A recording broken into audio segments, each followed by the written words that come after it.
دنیا کا سب سے بڑا قبرستان عراق کے شہر نجف میں واقع ہے، جسے وادی اسلام کہا جاتا ہے۔ اسے ویلی آف پیس کے طور پر بھی جانا جاتا ہے۔ نجف شہر کا شمار عراق کے بڑے شہروں میں ہوتا ہے اور اسے ایک مقدس شہر کا درجہ بھی حاصل ہے۔ یہ قبرستان گزشتہ 1400 سال سے استعمال میں ہے، بلکہ اس سے بھی قدیم دور میں اس کی روایات ملتی ہیں۔ دنیا کا سب سے بڑا قبرستان ہونے کے ساتھ ساتھ یہ یونیسکو ورلڈ ہیریٹیج سائٹ کی لسٹ میں بھی شمار کنندہ ہے۔ وادی اسلام قبرستان کا رقبہ 9 کلومیٹر سے زیادہ ہے، 1485.5 ایکڑ کے قریب، اور یہاں کم و بیش 5 ملین سے بھی زیادہ قبریں ہیں۔ قبروں کی یہ تعداد سکاٹ لینڈ، مانچسٹر، برمنگھم کی پوری آبادی کے برابر ہے۔ لاکھوں کی تعداد میں یہاں لوگ ہر سال آتے ہیں۔ اس قبرستان میں زیادہ تر شیعہ مسلم اور سٹیٹ وارز میں شہید ہونے والوں کی قبریں ہیں۔ قبرستان میں روزانہ 150 سے 200 مردے دفنائے جاتے ہیں۔ وادی اسلام میں مردے دفنانے کے لیے زمین دوز تہ خانے ہیں۔ ان تہ خانوں میں زمین دوز بلاکس میں کم و بیش 50 مردے دفنانے کی گنجائش ہوتی ہے۔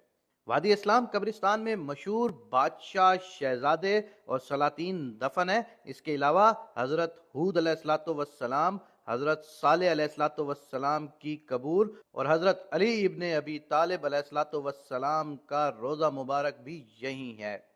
یہاں قبور اور مقبروں کی تعمیر میں پلاسٹر آف پیرس اور اینٹوں کا استعمال کیا جاتا ہے۔ قبرستان میں زیر زمین تہ خانے، بلاکس بھول بھلائیوں کی صورت بنے ہوئے ہیں۔ جنگ کے دوران ان زیر زمین راستوں میں مقامی ملیشیاؤں نے اپنے اڈے بنائے رکھے تھے اور گوریلا وار کے ذریعے امریکن فوجوں کے خلاف مزاحمت جاری رکھی۔ باغی گروپس بھی زیر زمین راستے اپنی کارروائیوں کے لیے استعمال کرتے تھے۔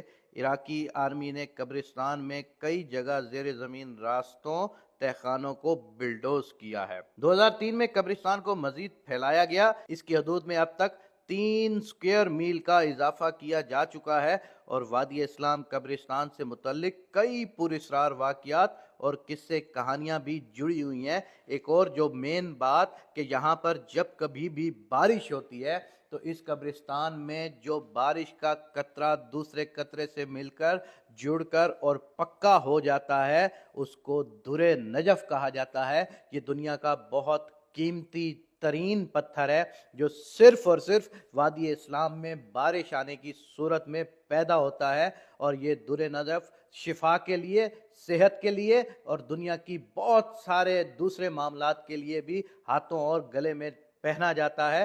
خداوند کریم سے یہ دعا ہے کہ میرے پاک اللہ ہمیں بھی یہ سرزمین دیکھنے کی توفیق عنایت فرما۔ آمین یا رب العالمین۔